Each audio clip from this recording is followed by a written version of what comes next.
mga see. puti-puti sa pagitan ng kilay. Yung parang guhit. Ayaw mo nang tumawa ng malakas. Kung meron kang mga guhit sa gilid ng mata, may ituturo akong magandang paraan. Ito, hindi mo na kailangang paghalik. Pagkatapos maghilamos, ipahid mo sa gabi. Huwag sa umaga. Sobrang ganda ng epekto. Hindi mo kayang paniwalaan. Napakaganda ng... Medyo sumalungat ka sa ilog pag tutulong-tulungan ka, no? Medyo mabigat ang labanan, lalo yung mga first time nga na kagaya mo. Di ba?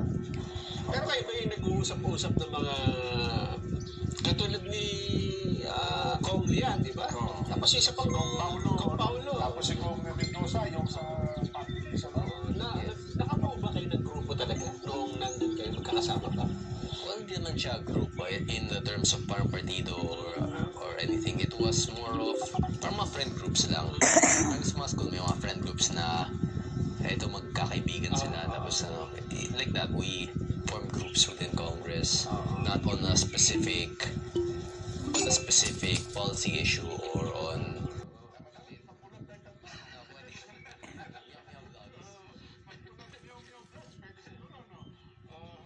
Ako ba naman nagsimula yung meow na paggamit mo? mahilig ako sa pusa and so sabi ko lagi ako nag-meow sa mga cats ko and then lagi din ako nag-meow pag like for example nanonood ako mga cat videos so nag-meow vlogs na ako yun yung naging trademark ko yun yung sasama ko tuwing may mga pusa ko regarding mga class suspensions or city announcements nag-umpisa siya as a joke and then sinama ko siya sa mga serious posts and ngayon lahat ng mga posts ko may cats na Tapos naging identity mo na. Yes. Tsaka bachelor ka, di ba? Ilan? 27? 27 Naku, single and ready to ayun mingle yun ang maganda, no? Pagka ganyan, siyempre, una, matalino, gwapo, tsaka, thank you siyempre, paano tayo umiiwas? O hindi ka umiiwas? hindi naman. Enjoy lang habang bata pa. Actually, hindi ko naman kailangan umiiwas eh. Ang mas may problema ngayon ay yung mga congressman na may asawa na Yun ang problema. nagbababae pa. Yun.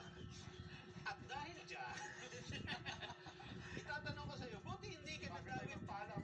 paano naman tayo? Sige. Buti hindi ka nagawit dun sa yung tanim, ano ba yun dyan? Alin? Yung tanim... Talim po.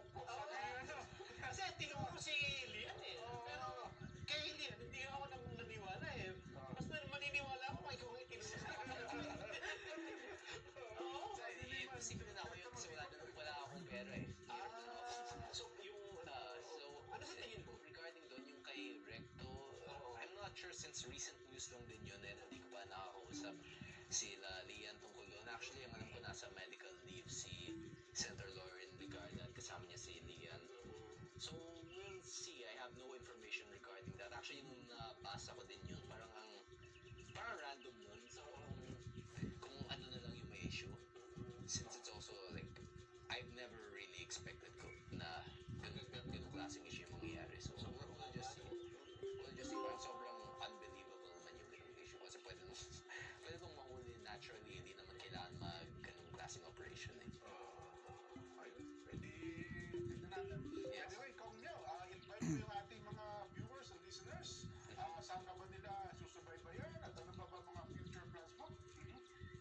You're always free to follow the ex-Congressman Kiko Barsaga Facebook page for the regular daily, well almost daily pag hindi ako tinaman, na Meow Meow Vlogs. Meow! Meow! To everyone, especially considering yung sitwasyon ngayon with the bad weather, I hope everyone here stay safe, stay healthy, stay healthy and God bless. Meow Meow. Ayan, maraming po salamat, former Congressman Kiko Barsaga, ang ating Forward mga kamay, dyan na po natin natapusin ating reaction video. Maraming salamat po sa suporta sa ating channel. God bless po sa ating lahat.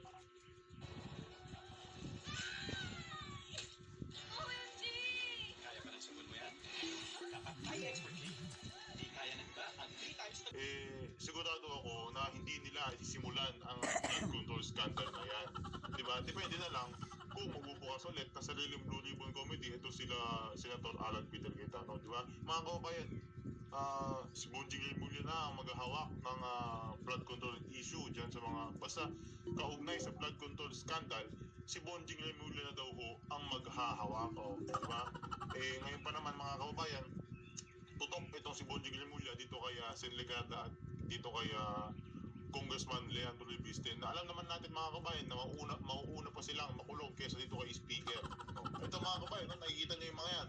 Baha sa Marilao, Bulacan, diba? Marilao, Bulacan, isa sa mga maraming ghost project, diba? Sa Bulacan, o ito, sa Marikina City. Nakikita niyo yan mga kabayan, o, sa Marilao, o. 6 feet, oh, 6 feet ang taas ng baha. Oh. Yan ho ang epekto ng impeachment trial. Diba? Kasi tutok sila sa impeachment trial, mga kababayan. Ayaw nilang tutukan itong flood control scandal na to. Yan ho ang epekto ng hindi nila pag-iimbestiga dyan sa flood control scandal. Gusto nilang kalimutan natin mga kababayan, pero wag ko kayo magpapabulag. Wag ho natin kakalimutan itong mga maanumalyang flood control issue na to dyan sa DPWH at sa mga malita-malitang pera na binulsa nitong Big Three. Mga kababayan, lipat po tayo dito kay kila Ka Eric Celis. Kasi mga kababayan, meron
Parang black.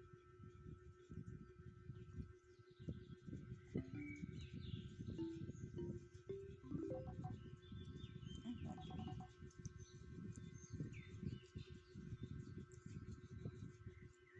genius.